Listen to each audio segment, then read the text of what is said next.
Can this MacBook Neo be used as a main editing rig for a YouTube channel? I edited the MacBook Air video I put out a few days ago. A 12-minute video that has already gotten over 90,000 views in 2 days. Good Lord. I edited that whole thing from start to finish on this $600 computer. I'm gonna show you what that was like. Starting with what Linus calls ingesting the footage. That phrase always gives me like a cartoony vision of a server gobbling up SD cards. I shoot my main shot here in 8K. I don't export 8K to YouTube, but I use that insane resolution so that I can zoom all the way in to make a dramatic point without losing a single pixel of the 4K resolution. That's basically the only reason I do it. That's the only reason I spent $3,000 on that camera. It's ridiculous. I'm being ridiculous. And it also means the files are enormous. Anyway, that's almost certainly not relevant to anyone wondering about doing editing on a Neo. My point was actually gonna be about getting files onto this drive. I wanna edit on an external drive because the drive inside this computer is small, and the files from multicam 4K projects are very large, plus RGB. And here's where we encounter the first point of friction in my plan. This computer doesn't have SD card slots, and I shoot on these CF Express cards anyway, so we're gonna have to figure out a way to get the footage from the camera onto the external drive. You can just plug your camera directly into your computer with a USB-C cord, but that runs us into the same problem. I want these files onto this drive, and I'd rather do that all in one shot than have to transfer the files from the camera onto the computer and then from the computer back onto the drive. You see, only one of the ports on this computer is fast. That's a little annoying, but it means that I want to move all of my transfers through this one port. So either I'm gonna need a hub, something like this, so I can split that port out into 3 ports, so I can plug my CF Express card reader or an SD card reader and my external drive into this hub, and then plug this hub into the side of the Neo. Or if you don't want to use a card reader, you can just plug your camera straight into the hub,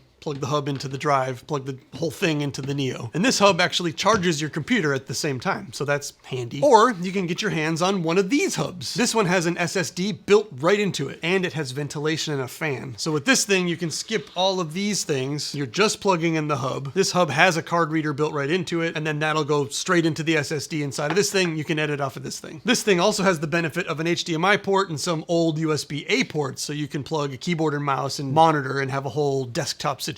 And if you plug a wall charger into the other side of this thing, it will charge your computer too. So unless you're keeping your internal drive really empty and just doing one project at a time using the Neo's internal drive, you're gonna be getting cozy with some sort of USB-C hub just in order to get the footage off of your camera onto an external drive so you can start editing. And that's totally fine with me. Just make sure you're plugging your hub into the rear, I guess, the USB plug that's closest to the hinge of the computer. That's the fast one. This one's 10 gigabits per second. The front one is like half of 1 gigabit per second, to use the same terminology. So this front USB-C port is like 1/20th the speed of this one. It's really only good for like a gaming controller, keyboard, mouse, things like that. Oh, and these ports are not Thunderbolt ports, so you cannot use a Thunderbolt hub or an external enclosure. They won't work at all. You'll be limited to the speed of the SD card anyway, as far as transferring files off the camera onto your computer, and this 10 gigabits per second port is plenty fast to edit off of, so you wouldn't be able to take advantage of the speed of Thunderbolt even if it did work. CF Express is a lot faster than SD cards, but even these are only, I think they top out at 1700 megabytes per second, pretty close to the speed of this port. Next up, and this step is crucial if you're going to be editing 4K or 8K on this little guy, you need to transcode the H.264 or H.265 files that your camera shot into ProRes proxy files that Final Cut Pro can use to edit with, so that it can do that while using less RAM and GPU resources. And all of the popular editing softwares have this same thing. Resolve, Premiere, Final Cut. You can just check a box so that as you're bringing your footage into your project file, it'll automatically start making these proxy files. And this is an additional copy of the footage. The raw footage doesn't go anywhere. It just gets swapped out while you're editing, then swapped back when you're gonna export. The proxy files are just a lot easier on the computer, so it can play back way smoother, which is why this laptop can work with 8K footage literally just as easily as it can work with 1080p. I still set my proxy files at 4K resolution. I find the masking to work a little better when it has more pixels. And it turns out that the media engine on this laptop is powerful enough to easily handle 4 4K streams simultaneously without stuttering or skipping any frames. Here's how long you can expect that proxy creation process to take. This one is a 42-minute clip. This one started in 4K. It's actually a shot from my B cam. I shoot with 2 cameras, and my second camera over there there is a Sony a7S III shooting in 4K. Surprisingly, transcoding a 42-minute clip from H.265 to ProRes proxy only took 8 minutes and 10 seconds. Even though, and I turned on the power metrics halfway through, this thing is getting hot, hot, hot. At over 100C, this is definitely thermal throttling big time. So there's a lot of meat left on the bone to speed up this process and other processes like this by hardware hacking this thing with the thermal mod. Please subscribe to my channel so you don't miss that project. I'll be doing it next week. And I've decided that once I do hit 100,000 subscribers, I will be smelting this old Intel MacBook Air into a solid block of metal. I'll take out the battery first. I might remove the screen first, but it's gonna be fun. Don't miss it. Even with the thermal throttle, 8 minutes to do a 42-minute clip isn't that bad, because generally this process is built right into the process of pulling the footage off of your camera and into Final Cut Pro. That all happens at once. And you can just start it and walk away for 10 minutes. Go do some laundry. Go look at the sun. I don't know, eat a snack. Walk to the gas station. It's pretty quick. Much less quick if you want to shoot in 8K and edit on the Neo. The 8K main shot, same length of footage, same 42-minute clip, took 25 minutes to transcode into ProRes proxy. But I'm gonna guess that you're not shooting with a $4,000 lens and camera combo and then editing it on a $600 computer. I could be wrong. I'm wrong now and then, as some of you love to point out in the comments, although some of you are wrong when you point that out in the comments, sometimes. I should put this on Do Not Disturb. We finally arrived at the actual edit. I hope I didn't dilly-dally too long getting to this point. You know, I see that in the metric for these videos. It's really clear when I'm saying something boring and half the audience just drops off on the graph. Editing with the MacBook Neo on proxies is strangely amazing. It's smooth, and this has obviously been a time-lapse of this, but here's some of the real-time action. I need a manager. Link in description. I still can't find very many other regular things that use the NPU. Magnetic mask in Final Cut Pro does, and that did indeed get way faster. Magnetic mask on Final Cut Pro does, and that did indeed get it way faster.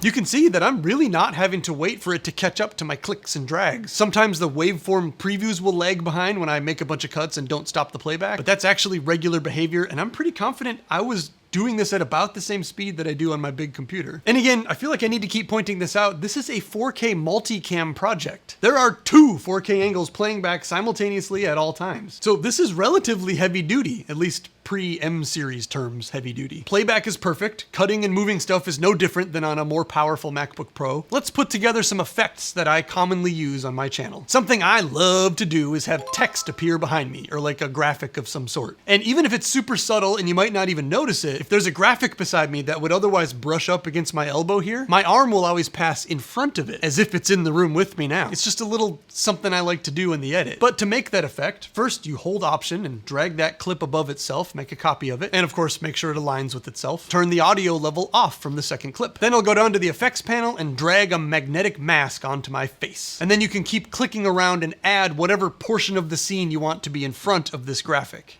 like the table, the subscriber counter, and me. When I'm satisfied, I'll click Analyze up here and wait for Final Cut Pro to chop me out frame by frame from the video. And this process on the Neo is noticeably slower than on an M4 or M5 Mac, but not so slow that it makes it unusable. I don't put that many magnetic masks in a video that this is a deal breaker. And then poof, you can't really tell yet, but now there is a space between these 2 layers, and that space represents the space between me and the background in reality. So then I can just slide a title or like a spec sheet or whatever in between these 2 layers, and it will appear behind me but in front of the background. Then resizing this thing or moving this thing around is super responsive, and it doesn't break the playback when the timeline gets to this portion. And that's really impressive because the rotoscoping is happening live. There's no pre-rendering set up on this. Complex titles can start to bog this down a little bit. Like you can see in the playback, it isn't perfect with this kind of spazzy, busy, retro-futuristic title. That's because this title is made up of like 30 layers of things and effects and sprites and whatever. But really, it's barely choppy anyway, so unless that's something that you just have up on the screen throughout an entirety of a video, it doesn't really make editing any harder. You could just add it in the end if that is something you do. Another thing I do a lot is showing long processes happening very quickly. And I could definitely save myself here with a little bit of pre-planning and shoot those in S&Q mode on my camera so the time lapse is like baked in. But I never know how long I want the effect to last because I usually put it over like one phrase and I'm kind of winging it here. So I usually end up just brute force shooting these tests, adding many gigabytes to the project file. And this is another type of effect that used to just beat the crap out of my Intel Mac a long time ago. Because I'm taking this, in this case, an 11-minute long clip where I was, funny enough, talking about transcoding an 8K video file on a MacBook Air, and I'm forcing Final Cut Pro to play this back in just the length of time that it takes me to talk about it, which in this case was about 8 seconds. Oh, and then adding an arrow in to accentuate my point, while also making a small version of me that's on top of that file. So the computer has to handle a lot to pull this off. First, it's got 3 layers of 4K video, one of them playing back at like 40x speed, while doing a live rotoscoping of the clip of me on top of it, while placing an arrow on the thing. So let's recreate that effect real quick. I'll just delete all this stuff here. I'm dragging this 11-minute clip, also shot in 8K, and just in case I wanted to zoom way into something. And then I'm telling Final Cut Pro to speed this clip up to 20x. That's still not anywhere near fast enough to make the clip short enough to work. So you can just grab this tiny little black rectangle here on the upper right and just drag it over until the clip is the length that you want it. Great. Now hold Option again on the original A camera angle and drag it on top of everything so I can make a second copy of me. Back to the magnetic mask to cut me out of it. Move me over to the left here and then resize the background so you can make sense of what you're seeing. And then just at the right moment, I'll drop a red arrow in, resize it, and point it at the utilization graph to talk about GPU usage or whatever I was talking about in this video. Bim bam boom, Bob's your uncle, you've got yourself a hit YouTube video. Then I basically plow through different versions of these types of effects and add titles here and there. And then obviously doing a little sound design is much easier on this chip than the video stuff is, so that's no problem. And really, honestly, all of this work runs really smoothly. I'm not even looking at the RAM usage. I'm sure it's in and out of the swap, but it's handling it really well. The last bit is the export, and let's just look at a time lapse of that. This video ended up being 12 minutes and 34 seconds long, and I'm exporting that into 4K H.264. I've found that H.264 makes it through YouTube's processing quicker than H.265 does for whatever reason, even though the file is bigger. And here's where the lack of RAM really starts showing itself, because at this point we are no longer dealing with the proxy files. We are feeling the full brunt of the 8K media. And that took, well, I stopped it after 20 minutes because it was only at 6% and it was gonna take like 4 hours to export the video. It would have finished it. Instead, I went back through it and converted all the 8K footage to 4K for a more realistic test, because more people are gonna wanna know about that than 8K on a Neo. And the 4K project exported, still really slow and still all over that memory swap, but it finished in 42 minutes. That's not fast, but it's not unusable. I would totally rather not, but I absolutely could run my entire YouTube channel through a MacBook Neo laptop. There is no question. And it's a surprise. And I do like to use 8K, so if I was gonna do that, I would just set exports and go to sleep, or maybe set exports and just go to dinner, whatever. I hope this was helpful in some way. Goodbye.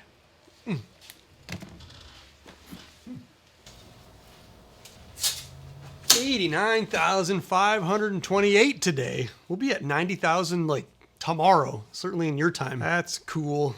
That's pretty cool.